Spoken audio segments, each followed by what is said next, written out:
Welcome to CMMS Radio, a podcast and general resource for all things CMMS, computerized maintenance management software, from selection to implementation to help you make better choices and have a successful CMMS journey. We'll bring in experts along the way to help us learn more about CMMS, facilities operations, and much more. If you need help with the CMMS project, send a message at CMMSradio.com using the What's on Your Mind link. Suggest a topic, share your CMMS story, or ask questions. Thank you for tuning in once again. This is a really special episode of CMMS Radio. We are at Brightly Illuminate in Raleigh, North Carolina. And at Brightly Illuminate, they're bringing the best ideas to light. We've got a really special guest. It's Jeff Callaway. He's facilities director at Kentucky Humane Society. And he's here with another special guest. And I'm going to get some visuals for you. But his name is Ethan. He's really, really special. But we want to do a couple of things. So, Jeff, first I want to talk about what you do in facilities and how you got into facilities, and then bring us all the way up to Ethan's story as well, if you don't mind. Well, thanks for having me on. I appreciate it. I'm the facility director at the Kentucky Humane Society. I've been in facility kind of management work for about 25 years or so. I've been at the Humane Society for 7 years. Before that, I was with the YMCA in Southern Indiana for 17 years, roughly.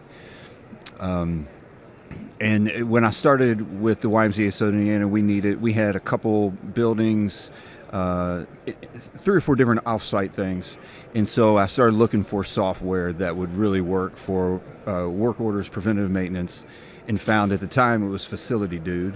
And got on board with Facility Dude, and that, we don't do like a really deep dive into everything, but it helped us, go through our work orders, help people turn them in, help keep track of them. And then we got into a little bit of asset management so we could kind of do some forecasting with some capital expenses.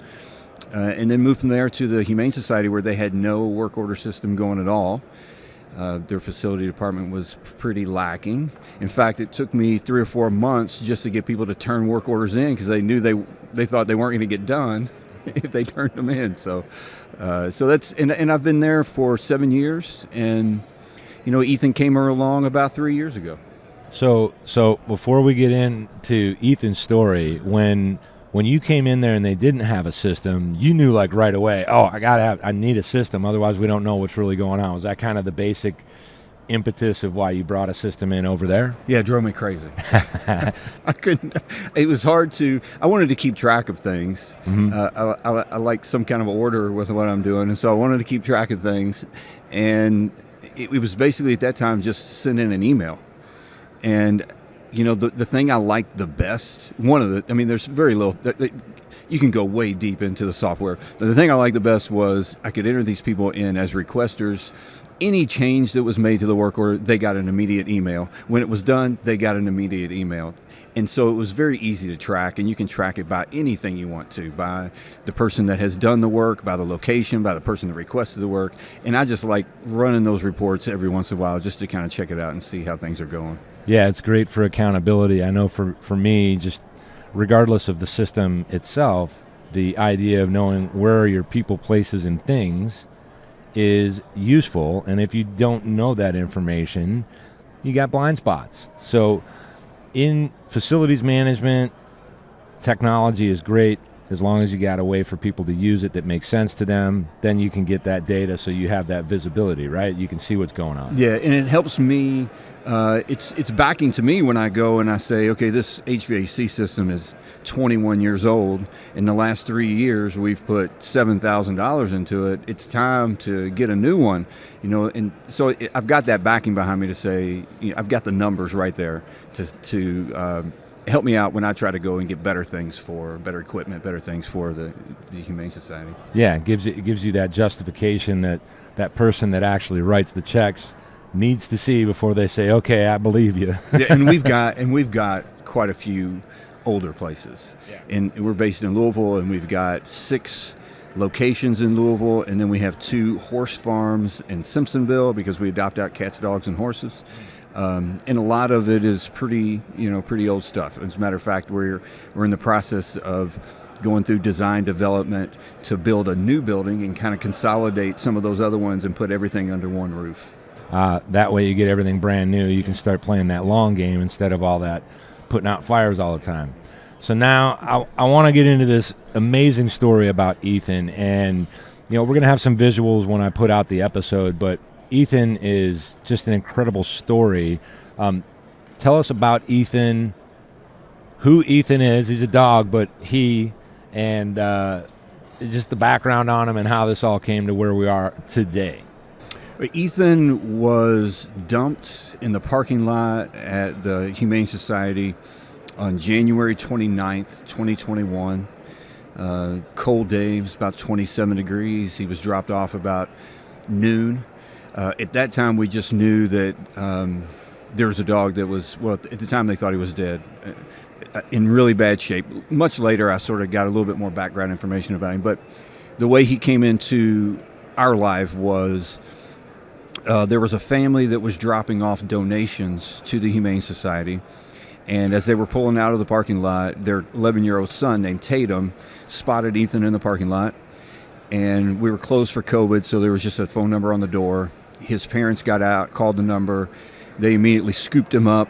One of our employees scooped him up, rushed him into the vet area, where when they came in, the vet team, it was right around lunchtime. They were having lunch, and they thought, you're carrying what are you bringing a dead dog in here for? He was completely limp. He was just bones and skin, and he took a breath. And they immediately jumped up and started life-saving work on him.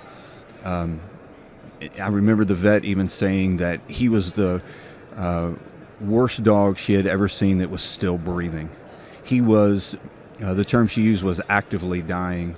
They had to use the smallest little catheter needle that they use for kittens, 1 and 2 pound kittens, that get into his veins because he was so dehydrated. And at that time he was 38 pounds and should have been 85 or 90 pounds, because much later we found out through DNA that he's a Presa Canario, Spanish Mastiff, and could gauge his age much later at 8 or 9 months old and should have been about 85 or 90 pounds.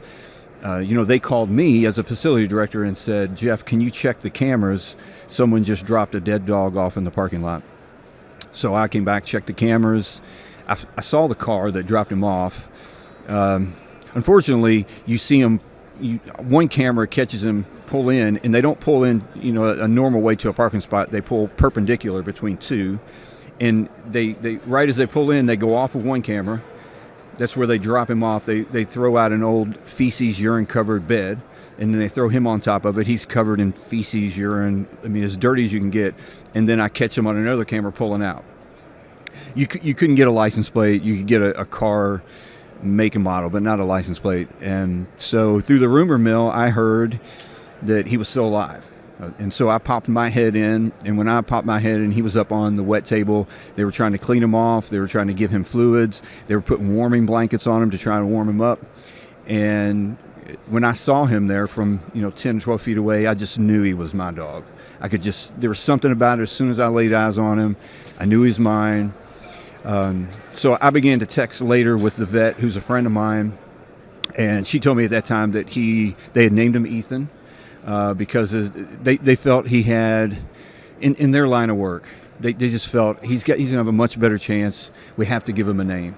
We have to call him something. We're not just going to say that dog, this dog. We've got to give him a name. So they looked up, one of the vet techs looked up and saw that Ethan meant firm, strong-willed in Hebrew. And so they called him Ethan. He went home on an IV with a vet tech that night, began seizing in the middle of the night. So she rushed him to the emergency hospital, stopping at the stop signs and the stoplights, putting her hand on him in the back of the car to make sure he was still breathing. And over the course of that weekend, our shelter vet happened to be one of the emergency vets at that particular hospital. She worked there on the weekends. And so she was able to check on him. And as I was texting her over the weekend, she said, Jeff, he's not going to make it. It's not, his chances are less than 10%. It's not looking good. And I said, that's okay. He's my dog. He obviously no one has shown him any love this first few months of his life. he's going to know before he dies that somebody cares about him. And so that was sort of the beginning of, he ended up being at the hospital for 4 or 5 days. He couldn't walk, couldn't lift his head. The other vets that were there had told her, I think this dog is suffering. You need to put him down. And she said, there's just something about him. I'm going to give him just a little bit more time. And they would say, well, he's not eating. And she would come in on her own and show him how to get in the cage and kind of lift him supine and raise his head up and give him food in his mouth, because he couldn't lift his head to get it out of a bowl or anything. And so he came back eventually, I think on the 5th day, he came back to the Humane Society, still not walking at that point, but the vet and a vet tech came in that same night to take care of him at nighttime. It was the first time that he had got up on his own and took some steps. I came in the next day to work, heard he was back, and went to see him. He was behind the gate, and he came right over to me and started licking me in the face. And the vet and the vet techs were all mad because it was the first time he'd licked anybody. And they were like, "Hey, dude, we just saved your life. What are you doing licking somebody else?" And I just knew he was mine. And so I asked what I could do for him. And they said, "If you want to volunteer to come in at nighttime and take care of him, we'd be happy to let you do that because we don't really want to come back." And so I would come in at nighttime. I would change his bandages out. He had sores on his legs from, there were pressure sores all the way down to his bone they were like bed sores on people. He was in a position where he couldn't get up and couldn't move. And so I would change those out. I would clean him up, give him some medicine, feed him, take him for a little walk outside in the middle. And I'd go in for, 3 hours or so every night for about 10 days, I think, before we felt like he was comfortable enough for me to just bring him home for the nighttime. And then I would bring him back during the day so the vet team could watch him. And then at the end of my work day, I would go pick him up again and bring him back home. Yeah. So one of the things I remember when I was visiting with you yesterday, and when I met Ethan and was hanging out with him, that he had to be taught how to walk again. So that was on a treadmill, and hopefully we can get some video for that, and we'll put it in the episode. But now I wanted to talk about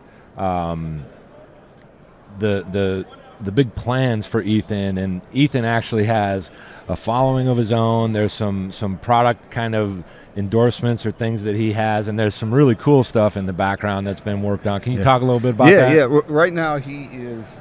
It's kind of funny because he's laying. Most of him is underneath this table skirt here. Yeah. Except for his head, he's got sticking out of the skirt. People were walking by taking pictures of it. So he started gaining this following, and it was mostly from folks that, they had started they posted about him on social media, on the Humane Society page, and I continued social media and started my own and continued social media when I adopted him.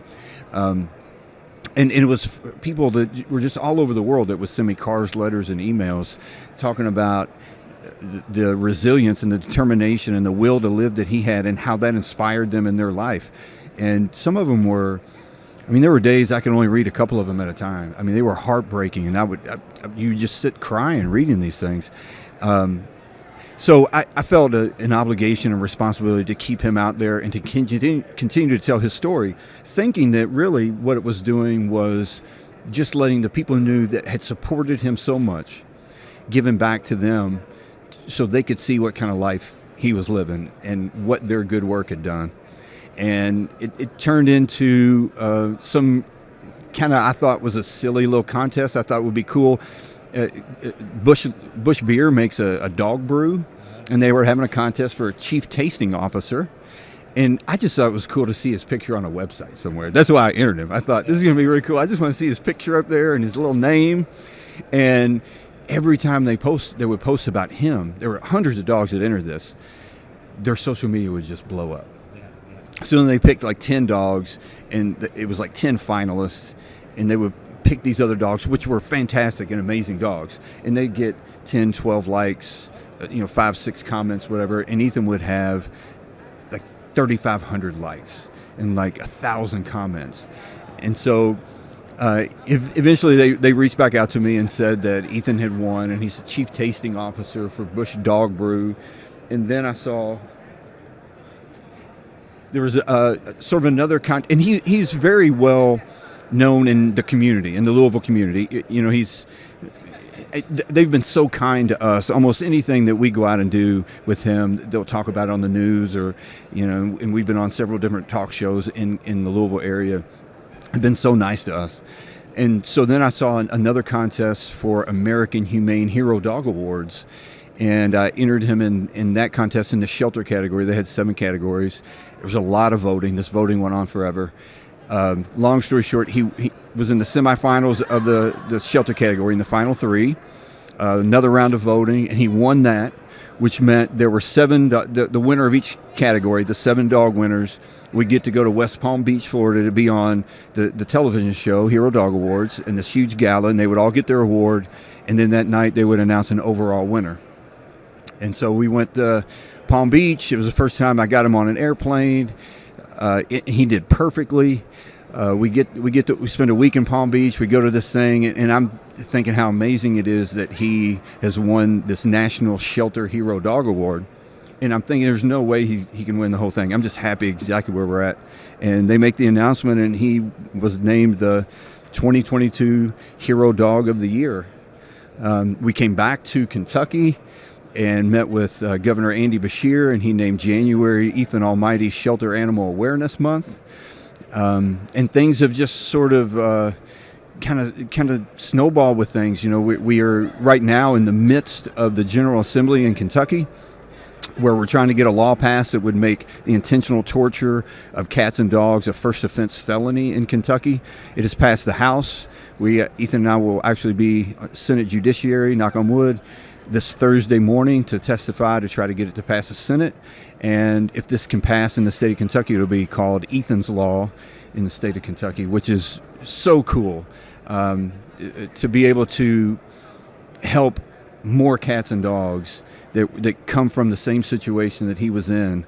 I tell people all the time, Ethan's name because he lived. There's so many dogs and cats that have gone through his situation, something similar, that didn't live. And so we need to we need to give them a voice. We need to give them a name. And so I'm very, very super excited about that. And then just within the last few weeks, we've been working with a screenwriter from Los Angeles that wants to do an Ethan Almighty movie. There's going to be, what I really like about this movie is it's going to be based all around his mission of kindness and how his story started with that one act of kindness, that one person that saw and knew the condition he was in and went and took him from that condition and brought him somewhere where he at least had a chance to get some help. Yeah, it's amazing, and I think a lot of people are going to want to follow that story. And one last thing I wanted to ask about, because this is pretty cool too. You're in Kentucky, Louisville, and I should say Louisville. And Ethan actually has a brand of bourbon. Is that true? Yes. So there's a basketball player who used to play basketball at the University of Louisville called Russ Smith. Very good player. He was on the national championship team. He plays overseas now. He's from Brooklyn, but has found sort of a home there in Louisville during his college days. And he did a lot of research and background because he wanted to get into this bourbon industry. And he started a bourbon company called Mr. and Mrs. Bourbon Company. And we met with him several different times. Actually, another one of these random things, he was signing he was doing a bottle signing, and I went to just buy one and get him to sign it. And I had Ethan with me, of course, and he started talking to me about his dogs. And so we had that started this friendship and this conversation about, hey, wouldn't it be cool if we did this, we released a batch of like Ethan bourbon. And so in my mind, I'm thinking, okay, that sounds cool, but could that really happen? How do we make this happen? So they know all about it. And so we did this single barrel, single batch Ethan Almighty's bourbon, and we were going to have this really cool event. We were going to pre-sale and have this really cool event in downtown Louisville, have some musical guests, some food. And, I try to be very positive, but I'm also, things kind of bother me a little bit. So they said, okay, Jeff, we'll get about 250, 270 bottles out of this barrel. We'd like to pre-sell 200 of them before the event. And in my mind, I'm thinking, how are we going to sell 200? Can we ship them? And he said, no, we can't really ship right now. We're working on that later, but we can't really ship them right now. And I thought, oh man, and they're like, Jeff, it'll happen. I said, I don't know. We started selling on a Wednesday morning, and we had sold all 200 of them in 48 hours. Oh, that's amazing. And so we're going to do it again this fall. We're going to do Ethan's batch Series 2.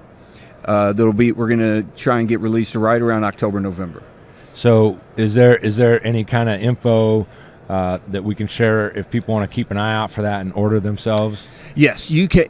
There's a website, ethanalmighty.com, and there's also I update that fairly frequently, but every day I post on his Facebook page, which is Ethan Almighty, and then several times a week I post on his Instagram, which is also Ethan Almighty.